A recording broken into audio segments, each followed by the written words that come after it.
Coming up this week, Anthropic CEO warns of an upcoming AI job bloodbath, new AI features from Slack, Claude and ElevenLabs, a shock study that shows how employees are now resorting to building their own apps in the workplace, and why Apple's iOS 19 will never be released. As always, if you enjoy the briefing, hit the subscribe and the like button.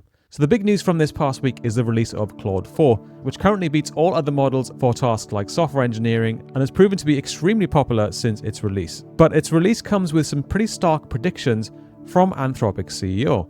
In an interview this week, their CEO said that we should be prepared for a white-collar job bloodbath that could see unemployment rise to 20% and ultimately set the agenda for the 2028 US presidential election. He's also suggested some ideas on how to mitigate the inevitable inequality that will arise from this AI disruption, including a 3% token tax that goes to the government and is redistributed in some way. Ironically, it is the AI models themselves that don't like the idea of being replaced.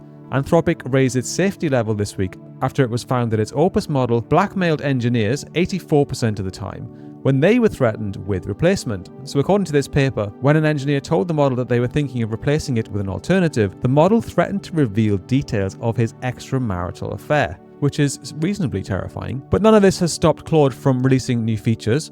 This week, it has added a new voice mode to its mobile app, which is currently only available in beta, but it can access third-party applications like your Google Calendar to perform some genuinely useful tasks. It also does something that other voice assistants don't seem to have done just yet, which is to display a summary of your conversation as text on the screen so that you can easily flip between voice and text modes. Grok also launched its own voice mode recently, but in doing so, it actually took away one of my favorite features, which is the ability to swipe to start a new conversation. And continuing the theme of AI workforce replacement, this week SaaS startup Retool has launched its own new agents feature. If you've not heard of Retool before, this is basically a SaaS product that is specifically designed to allow product and engineering teams to build internal tools that they can use at work by connecting different tools together. The new agents feature can complete tasks on behalf of workers, which its CEO says is 50 times faster than it would be if it was handled solely by a human. So here's a snapshot of it in action, collating some information from tools like Stripe and a Postgres database in order to submit some chargeback information back to Stripe. On the left,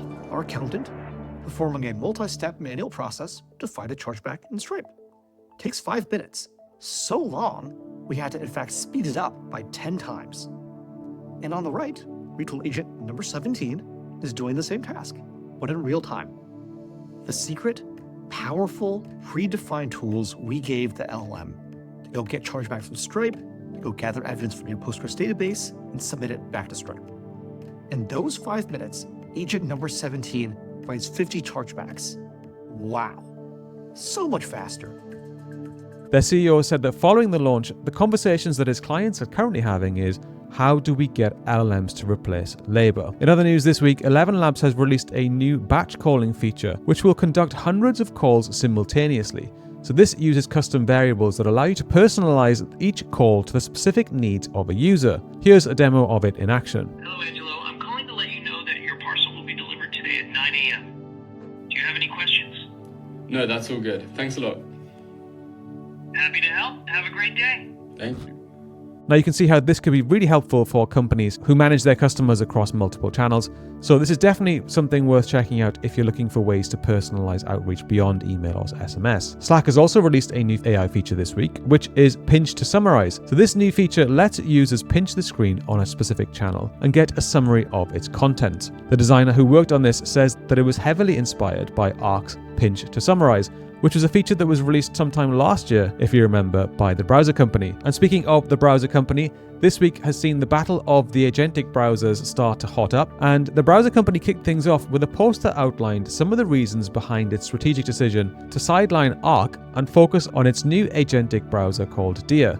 One of the biggest drivers, according to their CEO, was the lack of product stickiness for Arc's features. He says that only 5.5% of their daily active users used more than one space regularly, only 4.1% used live folders, and just 0.4% used one of the company's favorite features, Calendar Preview on Hover, which proves just how difficult it is to get users to switch browsers and then stick around. But that isn't stopping the company from releasing its own agentic browser, and this week other rivals unveiled their vision of the future of web browsing. Opera has unveiled Opera Neon, which is a new browser for the agentic web that is designed to understand your intent, assist with tasks like filling in forms, and take actions on your behalf. It can also do things like build mini apps and websites, a feature that could transform browsers into builders. Here's a snapshot of the current state of the browser agent market map, split across different categories such as consumer, AI browsers, vertical agents, and more. So if a browser can also build the websites that you visit, then is it really just a browser anymore? Perplexity teased a preview of its upcoming agentic browser, which shows it commenting on a game of chess. And this past week, Google's Chrome released its own client-side agentic capabilities. And if you're interested in learning more about that, over on Substack this week, I take a look at some of the major announcements from the past week, including Chrome's vision of how it wants to introduce web agents to Chrome using client-side processing for performance enhancements. In this deep dive, I also handpick 20 different announcements from Google and Microsoft that have been based on their relevance for product teams, including new technologies and APIs. So head over to Substack this week if you're interested in getting up to speed with the latest AI announcements quickly without having to wade through hundreds of different announcements. Meanwhile, this week, Google CEO sat down with The Verge for a pretty in-depth conversation about his view of how the web might evolve. He says that AI is a profound platform shift that is comparable to or exceeding the impact of mobile technology due to its ability to enable natural language interactions and self-improving systems. One of his biggest predictions is that he expects that AI will democratize creation, which will allow more people to build applications and express themselves, similar to how the internet and mobile platforms enabled blogging and video creation. The future, he says, may involve a series of databases accessed by AI agents, which could abstract services like Uber and Airbnb, which raises questions about their business models. In return, he argues, businesses may demand compensation to participate in this ecosystem. So if you're interested in learning more about Google's CEO's view of the future, then head over to The Verge to check that one out. Now let's take a look at some tools you can use this week. And first up is a product called Magic Path. And this is described as an infinite canvas and a component designer all in one place. So this is almost like a mixture of Figma, Lovable, and Miro in one place. So it allows you to describe your vision. So you just tell Magic Path what you want to create, customize it, and then build these instant components in seconds. The components will then live on a canvas that can be interacted with by multiple other users, and its CEO describes it as the cursor moment for design. So if you're looking for new ways to manage the components for your product, then check out Magic Path. Next is a product called Modoki, which I hope I'm pronouncing correctly, but this essentially allows you to switch docs automatically based on your workflow. So let's say you want to differentiate between the docs that you have on your Mac when you're at work versus the docs you have on your Mac when you're doing some personal browsing, then this allows you to automatically switch between the two. It works across Mac OS. So if you're looking for a lightweight productivity tool that allows you to switch between different doc modes, then check out Modoki. And the final product this week is a new startup that raised $11 million this week called Context. And Context describes itself as your all-in-one AI office suite. This is pitched as a direct competitor to the likes of Google Workspace, and it allows you to basically describe the artifact that you'd like to create. And that can include things like documents, spreadsheets, and slides. So in this example, I can say I want to design a set of slides outlining our product roadmap and highlight key milestones and keep the design simple and professional. And then with the click of a button, it'll allow you to do that. So Context looks like a promising way to create slides and spreadsheets at work. But if you're not interested in switching from your existing tools, then you may also want to check out the Claude plugin for Sheets. So this is an official Anthropic plugin, and it allows you to use Claude directly inside Google Sheets. So that's another option if you don't fancy switching to a brand new tool altogether. Now let's take a look at some data and trends for the week. So first up is a new trend that some are labeling shadow AI. So this describes the use of unauthorized self-built apps that augment your productivity at work. The number of shadow apps that is used at work is set to grow to over 160,000 by Q2 of next year. And in this analysis, you can see how some of the leading consultancy firms are using these shadow apps. So some of the leading use cases include pitching and proposal automation, financial analysis, and client-facing chatbots and agents. This estimates that 50 new shadow AI apps are being built a day for personal use in consultancy. And it's not hard to see why consultants might want to do this, because the consultancy industry is getting hit pretty hard by AI. So this week it was confirmed that McKinsey is cutting a massive 10% of its workforce, PwC is cutting 2%, and Accenture has cut 2.5% of its workforce. Over on Reddit, one user has even crafted a prompt that it says can do the job of a strategy growth consultant. So pretty tough times ahead for consultants. But using AI at work does actually result in teams generating more creative ideas. if a new study is to be believed. So this study asked individuals and teams to come up with new ideas, and these ideas were then ranked and assessed by an external third party who had no idea about which of the ideas were AI augmented and which were purely generated by humans. The study found that on average, individuals working with AI produced higher quality ideas than those coming from either individuals or pairs with no help, and that the AI-powered teams generated a disproportionately high number of the top 10% highest quality ideas in the study.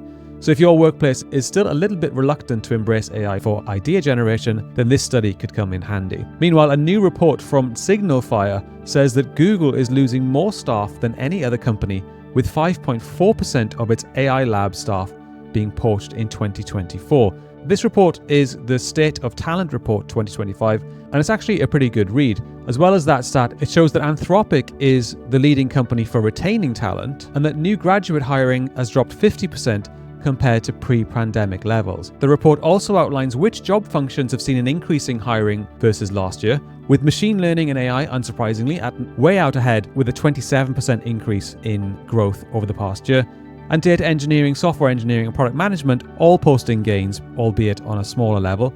But roles like data analytics, HR, design, product marketing, and sales all dropped significantly year on year. So if you're interested in learning more about how AI is disrupting the workplace, then check out this report from SignalFire. And taking a look at some user-specific data, the new annual presentation from Benedict Evans questions whether chatbots actually have product market fit. In this piece, he shows the split between weekly active users and daily active users. And as you can see, the split here is pretty stark, with the vast majority of users using ChatGPT on a weekly basis rather than a daily basis.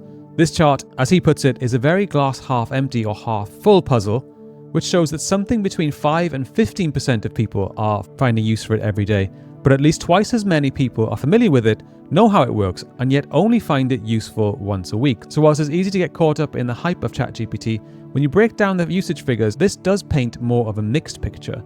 And a new report this week also questioned just how sticky products like Perplexity are.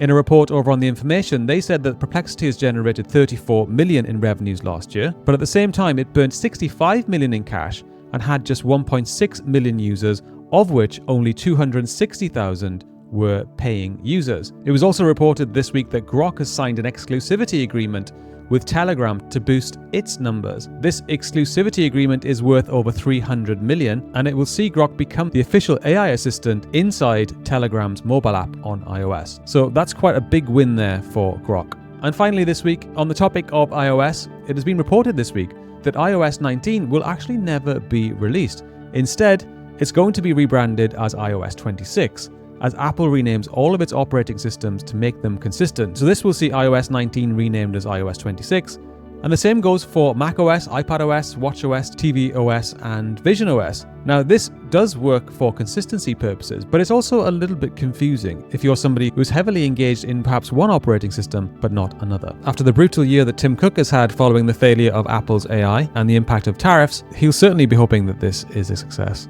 And on that note, I'll leave it there. Thanks very much for listening and watching. I'll be back next week with another briefing.